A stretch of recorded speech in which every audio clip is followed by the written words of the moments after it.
হে everyone, কেমন আছো সবাই? আশা করি সবাই খুব ভালো আছো। আজকে বুধবার, আজকে ভ্লগটা আমি সন্ধ্যের থেকে শুরু করছি, আর এই ভ্লগটা আমি কালকে পোস্ট করব। এই প্রথম হয়তো কোনো ভ্লগ এত তাড়াতাড়ি পোস্ট করছি।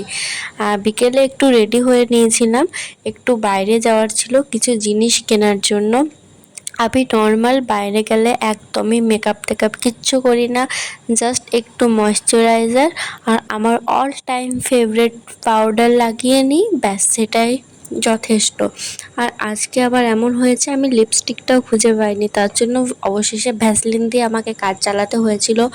যাই হোক, দেখো আমি নামতে শুরু করেছি, আর আমাদের ফ্ল্যাটটা থার্ড ফ্লোরে, কিন্তু কোনো লিফট নেই, তাই অতগুলো সিঁড়ি ভেঙে ভেঙে আমাকে পায়ে হেঁটেই নামতে হচ্ছে।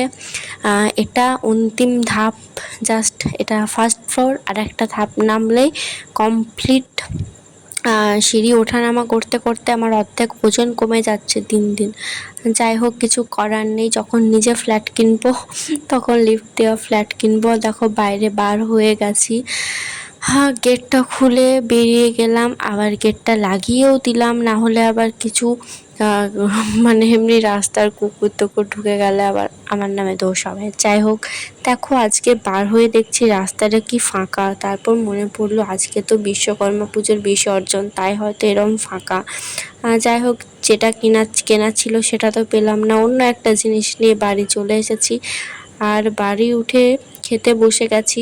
আজকে রাত্রে অনেক দিন পর খিচুড়ি হয়েছে, তাই সেটা আগে একটু নিয়ে টেস্ট করছিলাম। এমনি নর্মালি আমাদের রাত্রে রুটি হয়, আজকে ইচ্ছে করলো একটু খিচুড়ি খাওয়ার জন্য। তারপর ওটা তো ব্রেকফাস্ট না, সরি, ইভিনিংয়ের খাবার যেটা বলে স্ন্যাক্স, সেটা ছিল। তারপর খাওয়া দাওয়া করে নিয়েছিলাম, আর রাত প্রায় 11টা বাজে। তারপর আমি বিছানা টিছানা ঠিক করছিলাম পড়তে বসার জন্য। সারাদিন তো পড়াশোনা কিছুই হয়নি আমাদের, যতদিন না পর্যন্ত এক্সাম মাথার উপর উঠে বসে অতদিন হয়তো আর মন দিয়ে পড়তে ইচ্ছা করে না। আর এক হয়েছে আমার বিছানা, সারাদিন যতই গুছাই কিছুতেই আর গোছানো থাকে না। আচ্ছা, তোমাদের একটু আমার বই রাখার জায়গাটা দেখিয়ে দিই। ওয়ার্ড্রবের ভেতরে সযত্নে বইগুলো তুলে রেখেছি, কবে পড়বো না পড়বো কোনো ঠিক নেই। তো দেখতে দেখতে ভাবলাম কি পড়ি, তারপর মনে পড়লো আমার ফেভারিট লাইফ সায়েন্স দিয়ে শুরু করি। যাই হোক, জিকেরও কাজে লেগে যাবে, আবার এএনএম জিএনএম দিলে সেটারও কাজে লেগে যাবে। লাস্ট পড়েছি জীবনতার বৈচিত্র্য, ওখানেই আমি এখনও আটকে আছি। কতটা পর্যন্ত যেন হয়েছে, বেশ মনে হয় বেশ কি একটা, আমি ভুলে গেছি কতটা অবধি হয়েছে, এখন আমি দেখে বলতেও পারছি না। যাই হোক, মানে ফার্স্ট চ্যাপ্টারে আটকে আছি। আর আগের দিন ভ্লগে দেখলে, তার আগে সেটা বলি, হ্যাঁ, কিছুদিন পর তো দুর্গা পুজো, তাই আমার চুলের তো যা তা অবস্থা একেবারে। তো ভাবছি দুর্গা পূজার আগে একটু চুলের যত্ন নিই, যদি চুলটা বাড়ে একটু। তাই একটু দুদিকে সুটি পাকিয়ে ভাবলাম রাত্রে ঘুমায়। আর এখন কিন্তু বাজছে রাত 1টার সময় আমি চুল বাঁধতে বসেছি। গাইস, আমার সময় নেই সারাদিনে, আমি এতই বিজি থাকি, আমার সারাদিনে চুল বাঁধার সময় থাকে না, তাই আমি রাত 1টা 1:30 2টো যখন ঘুমাই তখনই একটু চুল বাঁধতে বসি। তো যাই হোক, দেখো আগের দিন তোমরা দেখলে যে আমি বলছি আমি কলেজ ছেড়ে দিয়েছি।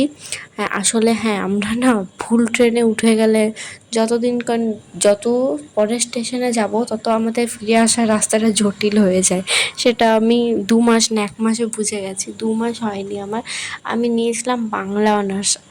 আসলে না, আমার ওই কলেজটা ড্রিম কলেজ, বলা যায় না যে কারো ইচ্ছা থাকে আমি সেই কলেজে পড়বো, ওই কলেজে পড়বো, সেটা সেরম আমার ছিল।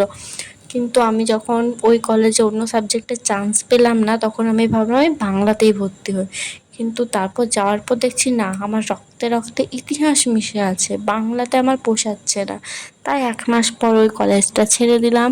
এখন আপাতত কোনো কলেজে ভর্তি হইনি, দেখি কোনখানে নাম ওঠে। আর আজকের মতো ভিডিওটা এতটাই, ভালো লাগলে প্লিজ একটা লাইক করে দিও।